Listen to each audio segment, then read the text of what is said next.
నమస్తే SDV news కి స్వాగతం. నేను సుధా. బులెటిన్ల ముందుగా హెడ్లైన్స్. అమరావతిలో వెంకటేశ్వర స్వామి ఆలయ విస్తరణకు సీఎం చంద్రబాబు భూమి పూజ. 260 కోట్లతో 2 దశల్లో పనులు నిర్వహిస్తామని వెల్లడి. 20,000 లంచం తీసుకుంటూ ఏసీబీకి చిక్కిన మారేడుపూడి వీఆర్ఓ సూర్యనారాయణ. రైతు వద్ద లంచం తీసుకుంటుండగా పట్టుకున్నామన్న డీఎస్పీ రమణమూర్తి. కనక మహాలక్ష్మి అమ్మవారి దేవస్థానానికి పోటెత్తిన భక్తజనం. వైభవంగా తొలి గురువారం పూజలు. విశాఖ నగరంలో నేరాల సంఖ్య తగ్గుముఖం పడుతుంది. అక్టోబర్ నెలలో జరిగిన చోరీల కేసుల్లో రికవరీ మేళా నిర్వహించిన సిపి బాగ్చి.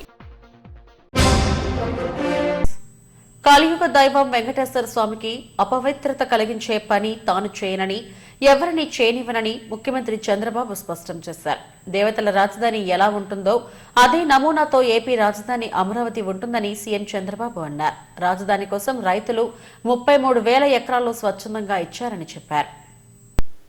అమరావతిలోని వెంకటపాలెంలో వెంకటేశ్వర స్వామి ఆలయ విస్తరణకు సీఎం చంద్రబాబు భూమి పూజ చేశారు.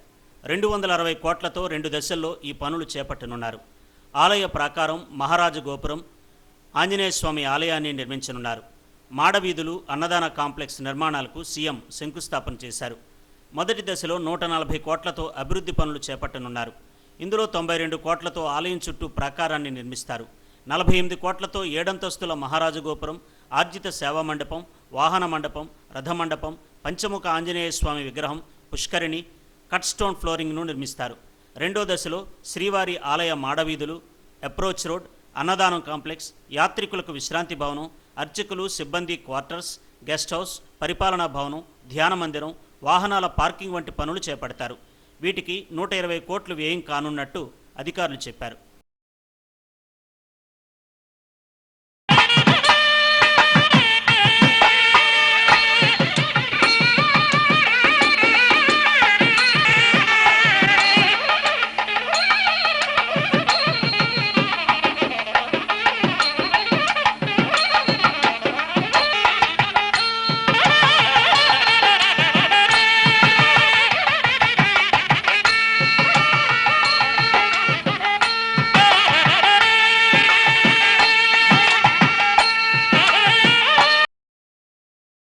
వెంకటేశ్వర స్వామి సంకల్పంతోనే రైతులు రాజధాని నిర్మాణానికి భూములిచ్చారని సీఎం చంద్రబాబు అన్నారు. భూత్యాగాలు చేసిన రైతులకు గత 5 ఏళ్లలో పాలకులు ఎంత నరకం చూపించారో ప్రత్యక్షంగా చూశానన్నారు. తప్పు చేసిన వారిని ఈ జన్మలోనే వెంకటేశ్వర స్వామి శిక్షిస్తారని అన్నారు. తిరుమలలో ఎన్టీఆర్ అన్నదానం ప్రారంభిస్తే తాను ప్రాణదానం చేపట్టానని అన్నారు. రాష్ట్రంలో దేవాలయాల నిర్మాణానికి భక్తులు ముందుకు రావాలని కోరారు. భక్తులందరూ ఇక్కడ సమావేశం అయ్యాం. ఈరోజు మనందరం ఒకసారి ఆలోచిస్తే ఒక పవిత్రమైన దేవాలయం వెంకటేశ్వర స్వామి దేవాలయాన్ని మనం ఇక్కడ నిర్మాణం చేసుకోవాలని ఒక సంకల్పాన్ని చేశాం. అమరావతి దేవతల రాజధాని అమరావతి అయితే మన రాజధాని అమరావతి అంటే ఈ రెండు కూడా ఏ విధంగా సింక్రనైజ్ అని ఆలోచిస్తే, ఇంకొక పక్కన మన రాష్ట్రంలో కలియుగ దేవుడు వెంకటేశ్వర స్వామి ఇక్కడ ఈ యుగంలో అవతరించారు. 2019లో ఆలయాన్ని నిర్మించాలని ఒక సంకల్పం చేసి పేరు పెట్టినప్పుడే వెంకటేశ్వర స్వామి కూడా నాకు ఆ సంకల్పాన్ని ఇచ్చాడు, అమరావతి పేరు పెట్టాలని. అందుకే పేరు పెట్టాం. అదే సమయంలో నేను ఒకటే ఆలోచించాను, ఈ సందర్భంగా ఒక్కసారి ఈ ప్రాంత రైతుల్ని పూర్తిగా మనస్ఫూర్తిగా మరొక్కసారి ఈ సన్నిధిలో వారందరికీ ధన్యవాదాలు, కృతజ్ఞతలు, అభినందనలు తెలియజేస్తున్నా. ఎప్పుడైనా ఒక పవిత్రమైన కార్యక్రమాన్ని సంకల్పించే ఆ పవిత్రమైన సంకల్పానికి కూడా ప్రజలు సహకరించాలి. ఇక్కడే రైతాంగం సహకరించి 29,000 మంది రైతులు 33,000 ఎకరాల భూమి స్వచ్ఛందంగా మీరు ఇప్పుడు డబ్బులు లేవు కాబట్టి ఒక కొత్త విధానం ల్యాండ్ పోలింగ్లో మేమిస్తామని చెప్పిన రైతాంగాన్ని మరొక్కసారి అభినందిస్తున్నా, ధన్యవాదాలు తెలియజేస్తున్నా. దానిపైనే ఆ సంకల్పం కూడా మీ అందరిలో వెంకటేశ్వర స్వామి కల్పించాడని నేను మనస్ఫూర్తిగా నమ్ముతున్నాను. 25 ఎకరాల భూమి, పవిత్రమైన ప్రదేశం, కృష్ణా నది ఒడ్డున వెంకటేశ్వర స్వామి దేవాలయం. ఇది ఒకసారి గుర్తు చేసుకుంటే అదే మనకు ఒక శక్తినిస్తుంది. అందుకే ఈ అమరావతిని కూడా ఒక్కసారి నేను గుర్తు చేస్తున్నాను. ఇది ఏమాత్రం మీకు ఎవ్వరికి కూడా అనుమానం అవసరం లేదు. దేవతల రాజధాని అమరావతి ఏ విధంగా ఉంటుందో ఆ నమూనాగా మన అమరావతి ఉండాలని వెంకటేశ్వర స్వామి వారిని కోరుతున్నా.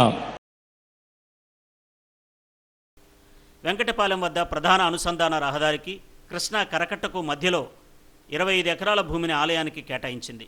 150 కోట్ల అంచనా వ్యయంతో తిరుమలను తలపించేలా శ్రీవారి ఆలయాన్ని నిర్మించనున్నారు. ఈ ప్రతిపాదనకు 2018లోనే టీటీడీ ధర్మకర్తల మండలి ఆమోదం తెలిపింది. 20,000 లంచం తీసుకుంటూ అక్కిరెడ్డిపాలెం వీఆర్ఓ ఎం సూర్యనారాయణ ఏసీబీకి చిక్కాడు. భూమి మ్యూటేషన్ కోసం 30,000 లంచం డిమాండ్ చేశాడు. 20,000 లంచం తీసుకుంటుండగా రెడ్ హ్యాండెడ్ గా పట్టుకున్నామని ఏసీబీ డీఎస్పీ రమణమూర్తి తెలిపారు. అనకాపల్లి జిల్లా మారేడుపూడి రెవెన్యూ అక్కిరెడ్డిపాలెంలోని దివంగత సాలాపు సంజీవరావుకు 3 ఎకరాల 33 సెంట్ల మెట్ట భూమి ఉంది. ఈ భూమికి మ్యూటేషన్ చేయాలంటూ దరఖాస్తు చేసుకున్నారు. వీఆర్ఓ సూర్యనారాయణ 30,000 లంచంగా డిమాండ్ చేశారు. లంచం ఇవ్వలేని బాధితుడు సాలాపు శ్రీనివాస్ ఏసీబీ అధికారులను ఆశ్రయించాడు. దీంతో ఏసీబీ డీఎస్పీ రమణమూర్తి ఆధ్వర్యంలో బృందం రంగంలోకి దిగింది. అనకాపల్లి తహసీల్దార్ కార్యాలయంలోని వీఆర్ఓ సూర్యనారాయణ 20,000 లంచం తీసుకుంటుండగా రెడ్ హ్యాండెడ్గా పట్టుకున్నామని ఏసీబీ డీఎస్పీ రమణమూర్తి వెల్లడించారు. అక్కిరెడ్డిపాలెం గ్రామం, అలాగే మారేడుపూడి గ్రామ రెవెన్యూ, ఈ 2 సచివాలయాలకు సంబంధించినటువంటి గ్రామ వీఆర్ఓ అయినటువంటి శ్రీ ఎం సూర్యనారాయణ గారు ఈరోజు అనకాపల్లి ఎంఆర్ఓ ఆఫీసు వద్ద 20,000 రూపాయల లంచం తీసుకుంటుండగా విశాఖపట్నం నుంచి ఏసీబీ డిఎస్పీనైన నేను, నా పేరు రమణమూర్తి, అలాగే మా సిబ్బంది, మా ఇన్స్పెక్టర్స్ వచ్చి రెడ్ హ్యాండెడ్గా లంచం తీసుకుంటుండగా సదరు గ్రామ వీఆర్ఓని పట్టుకోవడం జరిగింది. అసలు ఏంటంటే ఈ అక్కిరెడ్డిపాలెం గ్రామానికి చెందినటువంటి ఒక రైతు ఎవరైతే ఉన్నారో వాళ్ళ నాన్నగారు సంజీవరావు గారు మే 30వ తారీఖున చనిపోయారు.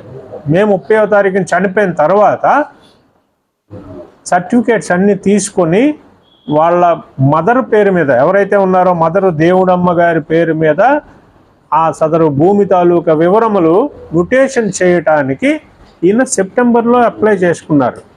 సెప్టెంబర్లో అప్లై చేసుకుంటే అది ఈ దినము వరకు కూడా పూర్తిగా చేయకుండా సుమారు 24 సర్వే నంబర్లో గల సుమారు 3.5 ఎకరాల భూమిని మ్యుటేషన్ కోసం దరఖాస్తు చేసుకుంటే ఆ 24 నెంబర్లలోని 19 నెంబర్లు మాత్రమే మొన్న 1వ తారీఖు చేసి రిమైనింగ్ 5 కూడా తాను అడిగినటువంటి మొట్టమొదట 50,000 రూపాయలు లంచం అడిగాడండి.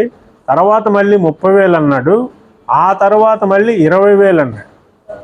సో 20,000 రూపాయలు కాదు కదా, 1 రూపాయి కూడా లంచం ఇవ్వడం ఇష్టం లేనటువంటి సదరు రైతు నిన్న మా వద్దకు వచ్చి రిపోర్ట్ ఇవ్వడం జరిగింది. తేదీ 26/11/2025 నాడు వచ్చి ఏసీబీ ఆఫీస్ విశాఖపట్నంకి వచ్చి రిపోర్ట్ ఇవ్వడం జరిగింది. రిపోర్ట్ ఇచ్చిన పిదప మేము విచారించి ఈ దినము కేసు నమోదు చేసుకుని సదరు లంచం డబ్బులు ఇస్తుండగా రెడ్ హ్యాండెడ్గా సదరు వీఆర్ఓ గారిని అనకాపల్లి ఎంఆర్ఓ ఆఫీస్ గేట్ వద్ద పట్టుకోవడం జరిగింది. అయితే వీఆర్ఓ సూర్యనారాయణపై గతంలో కూడా అనేక అవినీతి ఆరోపణలు ఉన్నాయని ఏసీబీ అధికారులు చెప్పారు. సూర్యనారాయణను అరెస్ట్ చేసి ఏసీబీ కోర్టులో హాజరుపరుస్తామని వెల్లడించారు.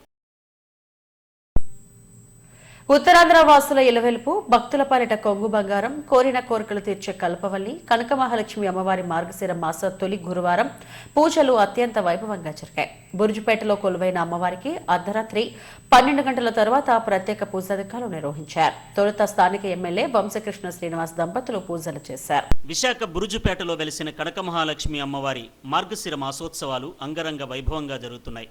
అమ్మవారి విగ్రహం ఇతర దేవాలయాల్లో ఉండే విధంగా కాకుండా గోపురం లేని బహిరంగ మండపంలో ప్రతిష్ఠించబడింది.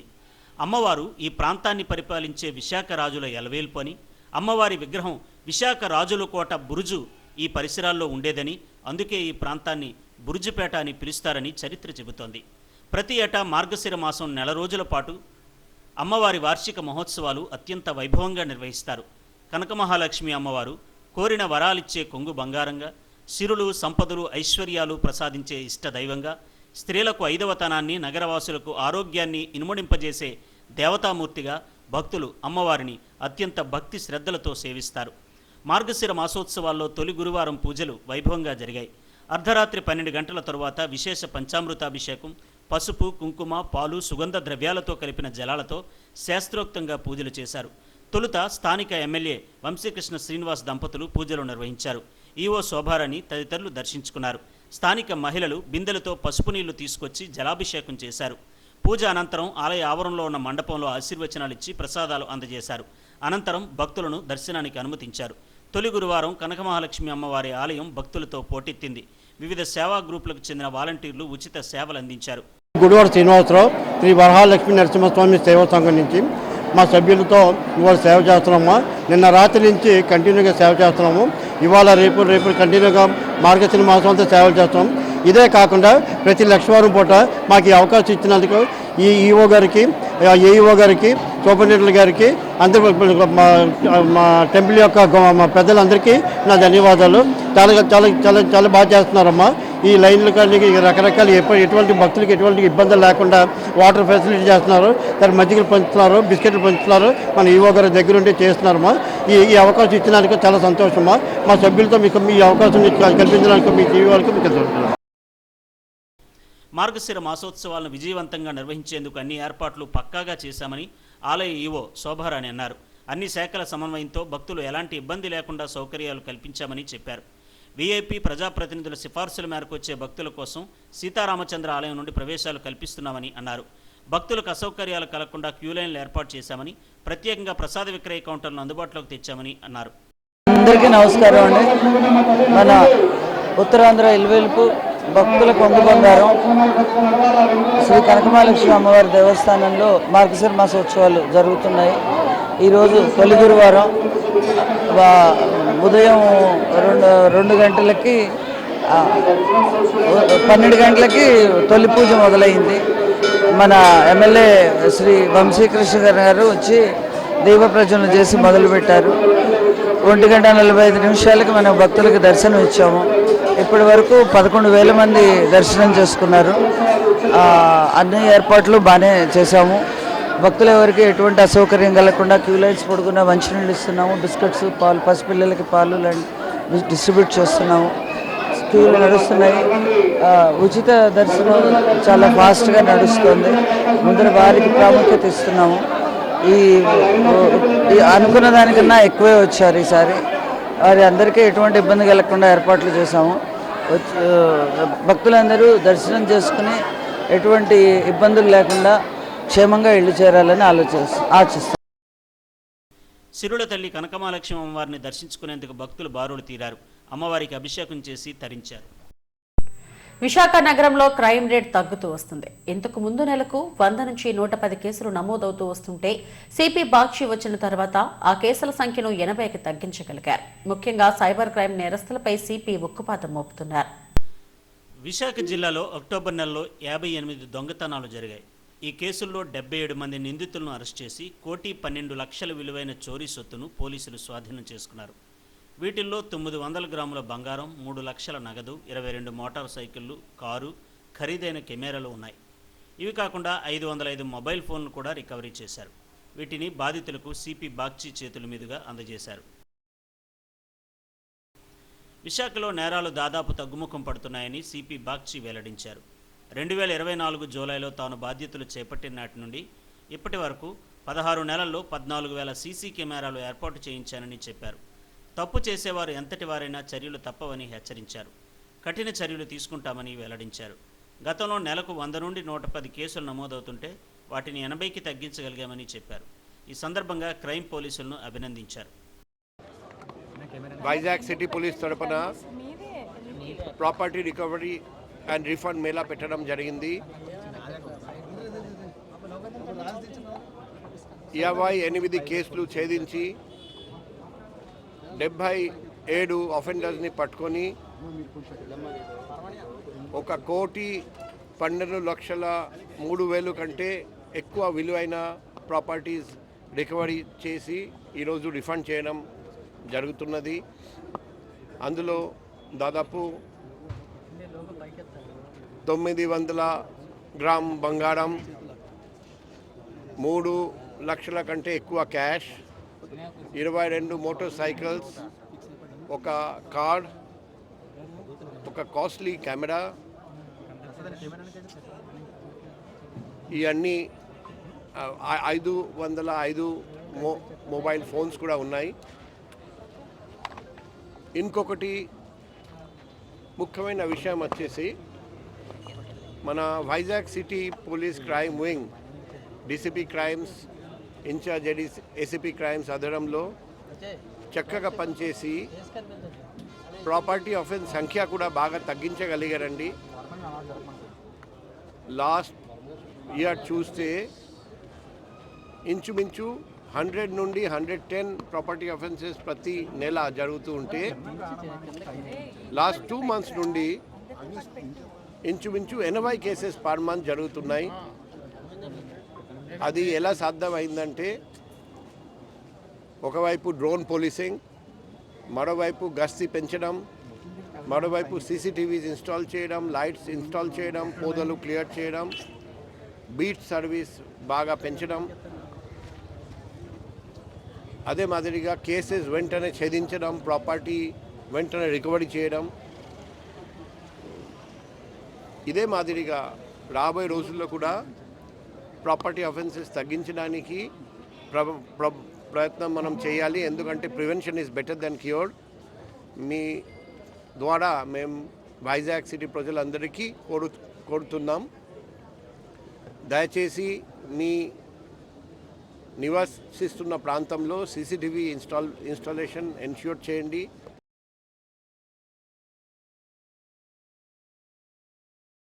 సైబర్ నేరస్తుల పట్ల ప్రజలు అప్రమత్తంగా ఉండాలని సిపి సూచించారు. సైబర్ నేరాలతో దొంగిలించిన డబ్బును క్రిప్టో కరెన్సీగా మారుస్తున్నారని, వాటిని కూడా రికవరీ చేసి బాధితులకు అందిస్తున్నామని సిపి వెల్లడించారు.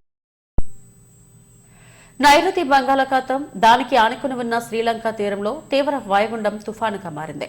ఈ తుఫానుకు ద్విత్వాహ్గా నామకరణం చేశామని ఏపీ విపత్తుల నిర్వహణ సంస్థ తెలిపింది. ఉత్తర తమిళనాడు, పుదుచ్చేరులకు ఆనుకొని దక్షిణ కోస్తా తీరం వైపు గంటకు 15 కిలోమీటర్ల వేగంతో తుఫాను కదులుతుందని వాతావరణ శాఖ వెల్లడించింది. దీని ప్రభావంతో రాష్ట్రంలోని అన్ని ఓడరేవుల్లో 2వ నెంబర్ ప్రమాద హెచ్చరికను జారీ చేశారు. ఈ నెల 30న ప్రకాశం, నెల్లూరు, తిరుపతి, చిత్తూరు, అన్నమయ్య జిల్లాల్లో భారీ వర్షాలు కురిసే అవకాశం ఉంది. ఆయా జిల్లాల్లో రెడ్ అలర్ట్ ప్రకటించారు. శనివారం నుంచి సోమవారం వరకు మత్స్యకారులు వేటకు వెళ్లొద్దని ఆదేశాలు జారీ చేశారు. ఈ నెల 29న తమిళనాడు వద్ద ద్వితాహ్ తుఫాన్ తీరం దాటే అవకాశం ఉందని విశాఖ వాతావరణ కేంద్రం అధికారి చెప్పారు. 29న నెల్లూరు, అన్నమయ్య, చిత్తూరు జిల్లాలకు, 30న ప్రకాశం, కడప జిల్లాలకు ఆరెంజ్ అలర్ట్ జారీ చేశామన్నారు.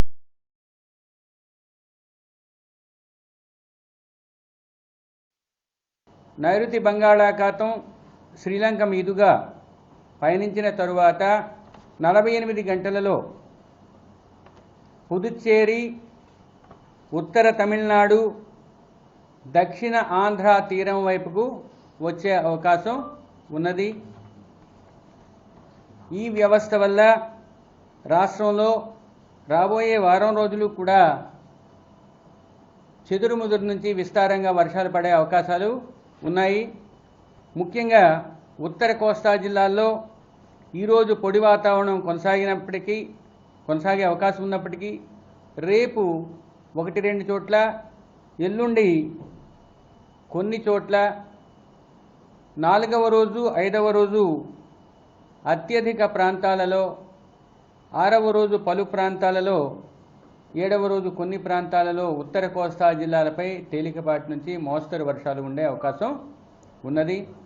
ఇక దక్షిణ కోస్తా జిల్లాలపై ఈరోజు 1-2 ప్రాంతాలపై, రేపు కొన్ని ప్రాంతాలపై, తదుపరి 3 రోజులు అనగా 3వ రోజు, 4వ రోజు, 5వ రోజు అత్యధిక ప్రాంతాలలో తేలికపాటి నుంచి మోస్తరు వర్షాలు పడే అవకాశం ఉంది.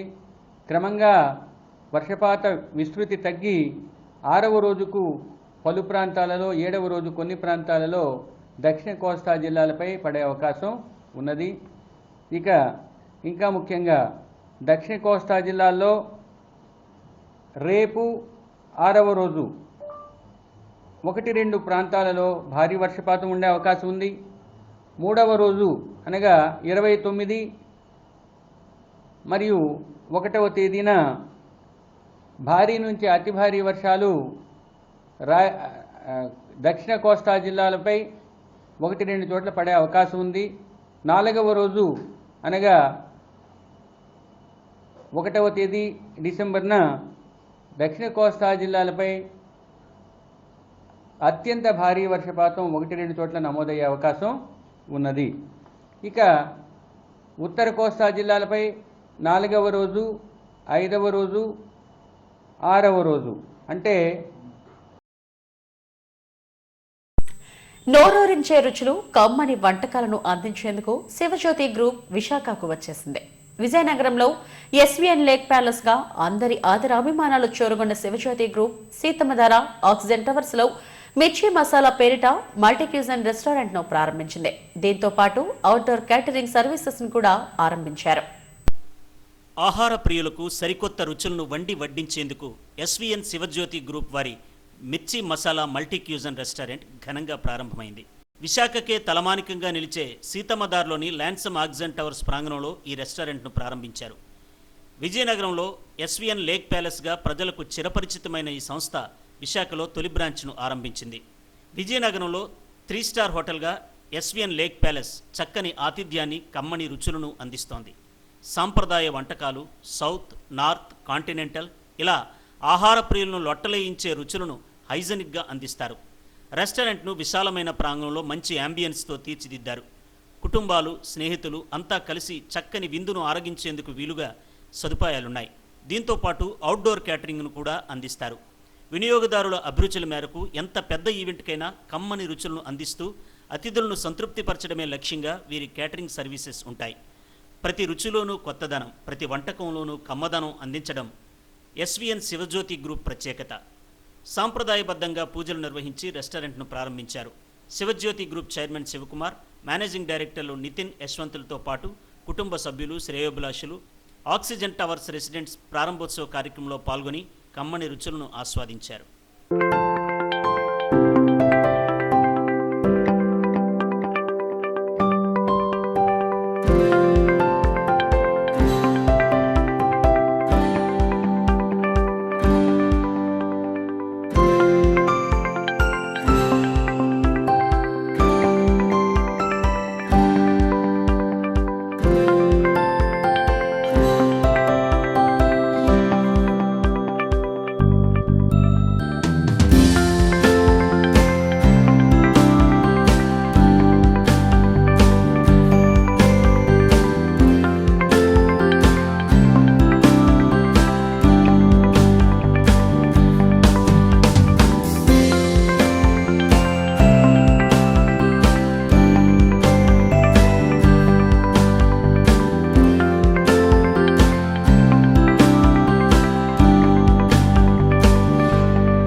సీతమ్మధార ల్యాన్సమ్ ఆక్సిజన్ టవర్స్లో తాము మిర్చి మసాలా పేరిట మల్టీ క్యూజన్ రెస్టారెంట్, కెఫేను ప్రారంభించామని శివజ్యోతి గ్రూప్ చైర్మన్ శివకుమార్ తెలిపారు.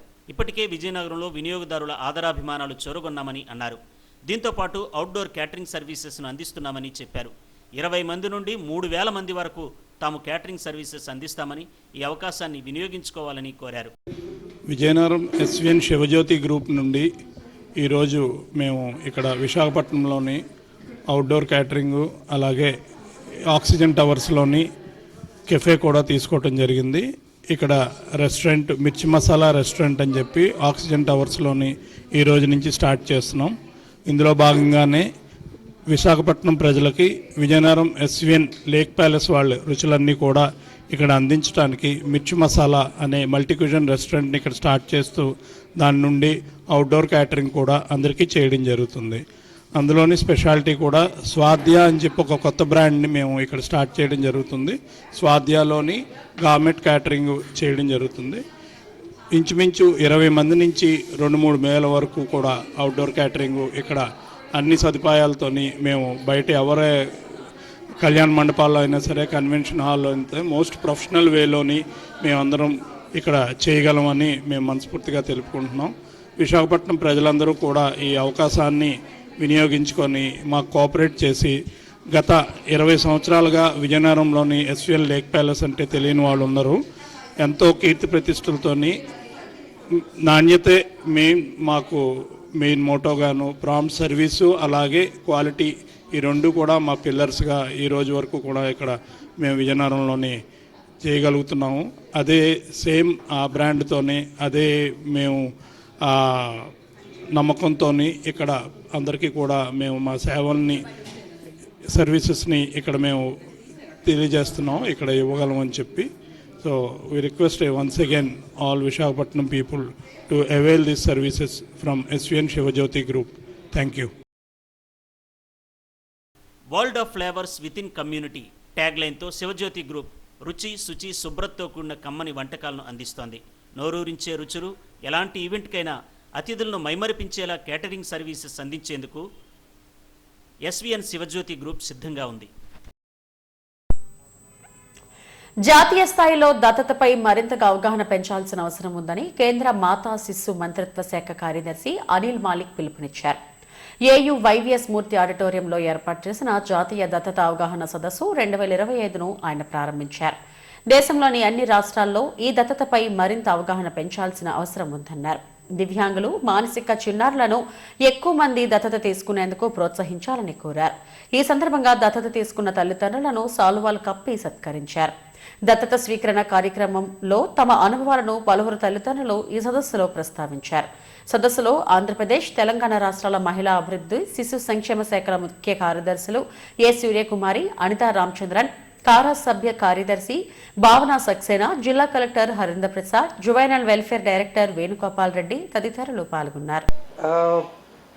Somebody who chases criminals and does all the investigations probably uses unorthodox methods also, custodial interrogation, all those coercive stuff. And then she became a sleuth. She was part of the intelligence agencies. And then I said, you are at such a place which is absolutely different. And it's a place where you can get a lot of satisfaction, a lot of blessings if you are interested in it. The whole question is, like we senior officers from All India Services, we are posted around, we are given different departments. So I told her, you can really get hundreds and thousands of blessings. This is such a place. And we have more than 30,000 prospective adoptive parents who are waiting. So there is a huge problem. Wherever, whoever asks us about child protection, child care, all those things, and then adoption, we have to cut a sorry figure in the sense that the kind of work that should have happened or the kind of work that we should be doing,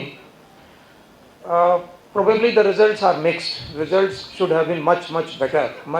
The data should have been speaking for itself. That has not happened. As Bhavna showed last year, we were able to, of course, jack up the figure a little bit. Around 4,500 adoptions took place. It was higher than previous years, and it is a rising graph. And I've been, we are on a mission to increase it further. But these are small numbers. Even if we double it, still a very small number. They have right to be heard. So we signed that convention. We have our own very lofty constitution which protects the children, protects females, and there are various provisions, Article 15 and various other provisions. And now we have a very modern JJ Act, which is principally, if I can make that claim, which is as good as any modern law in the world. Principal duties is adoption. Adoption is the ultimate rehabilitation, ultimate integration of the child in the society. So, of course, the state, the parliament and the state assemblies, they have been very active, and state governments and central government have been very active when it comes to taking care of children. We have a lot of laws. We have JJ Act, we have Right to Education Act, we have NCPCR Act, the Child Protection Commission Act. Every state also is supposed to have one. Alluri Sitaramaraju జిల్లాలో Indian red cross branch కు సంబంధించిన red cross సేవలు విస్తృతం చేసేందుకు నూతన ambulance ను కొనుగోలు చేసింది. కలెక్టర్ దినేష్ కుమార్, జేసీ శ్రీ పూజలు ఈ అంబులెన్స్ ను లాంఛనంగా ప్రారంభించారు.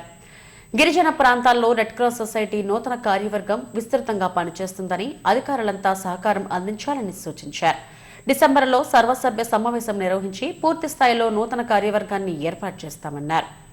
సో అందరూ కూడా ఇప్పుడు అది తహసీల్దార్స్ అండ్ ఎంపీడీఓస్, ఎంఈఓస్ ముగ్గురికి చెప్పడం జరుగుతుంది.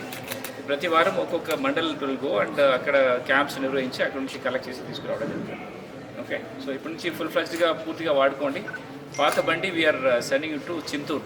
సో అక్కడ కూడా మనకు ఒక చాప్టర్ ఉండడం వల్ల అక్కడ పంపిస్తాము. అక్కడ PO will handle it. Assistant collector గారికి, మిగతా అధికారులందరికీ కూడా ప్రత్యేకమైన నమస్కారాలండి. గతంలో 2009లో ఇండియన్ రెడ్ క్రాస్ సొసైటీ అనేది ఫామ్ చేయడం జరిగింది. అప్పట్లో ప్రత్యేకంగా సిసోడియా గారిని పిలవడం జరిగింది స్టేట్ నుండి. సిసోడియా గారి చేతుల మీదుగా సుమిత్ కుమార్ గారు సంయుక్తంగా అప్పట్లో మరి ఆ పాతిబండిని ఓపెనింగ్ చేశారు. ఈరోజు రెడ్ క్రాస్ భాగ్యం, ఈరోజు గౌరవ పెద్దలు కలెక్టర్ గారు, ప్రాజెక్ట్ ఆఫీసర్ మేడం గారు సంయుక్తంగా ఈరోజు రెడ్ క్రాస్ బండిని ఓపెనింగ్ చేసే అదృష్టం. మేమంతా కూడా ప్రత్యేకంగా సార్కి, మేడం గారికి, ఇండియన్ రెడ్ క్రాస్ సొసైటీ తరఫున ప్రత్యేకమైన నమస్కారాలు, ధన్యవాదాలు, అభినందనలు తెలియజేస్తూ ఇంతటితో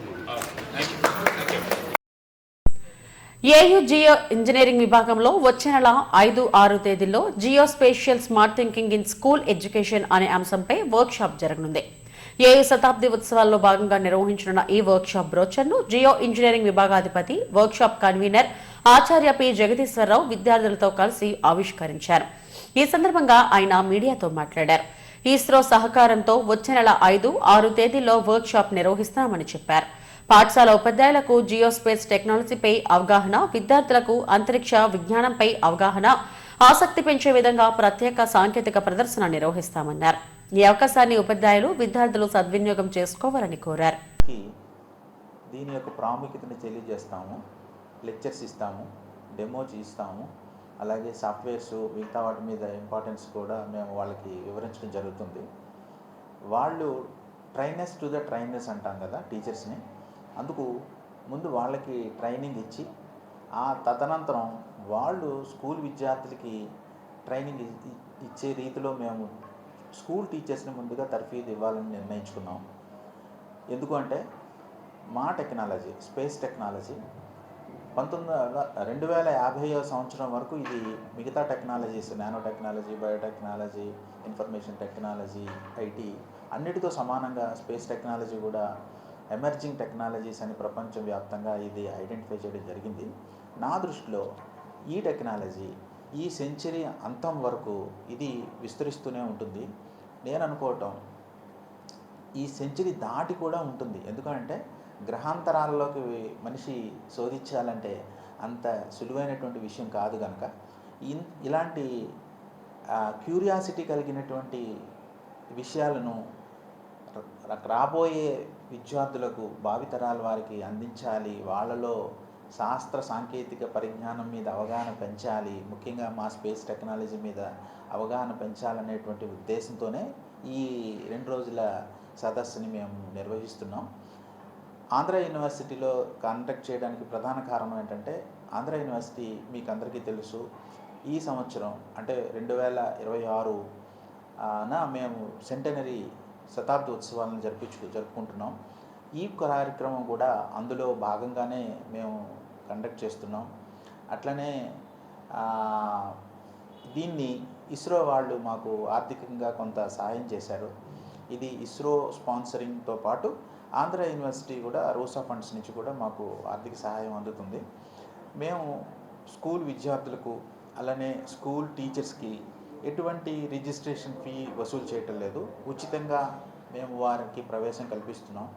కనుక చుట్టుపక్కల ఉన్నటువంటి ప్రభుత్వేతర పాఠశాలల అధ్యాపకులు అలానే ముఖ్యంగా హై స్కూల్ టీచర్స్ అలానే ఏ బ్రాంచ్ అయినా పర్వాలేదు, సైన్స్ అయ్యే కావాల్సిన పని లేదు. ఈవెన్ ఆర్ట్స్ టీచర్స్ అయినా సరే వాళ్ళలో ఇంట్రెస్ట్ అంటూ ఉంటే వారు కూడా రావచ్చు. ప్రవేశం అంటే రిజిస్ట్రేషన్ ఫీ ఏమీ లేదు, ఉచితం. మేము మధ్యాహ్నం భోజనము స్నాక్స్ అవి కూడా ఉన్నందుకు ప్రొవైడ్ చేస్తాం. హెడ్లైన్స్ మరోసారి.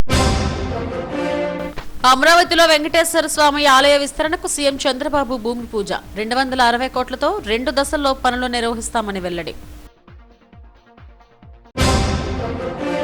20,000 లంచం తీసుకుంటూ ఏసీబీకి చిక్కిన మారేడుపూడి వీఆర్ఓ సూర్యనారాయణ. రైతు వద్ద లంచం తీసుకుంటుండగా పట్టుకున్నామన్న డీఎస్పీ రమణమూర్తి.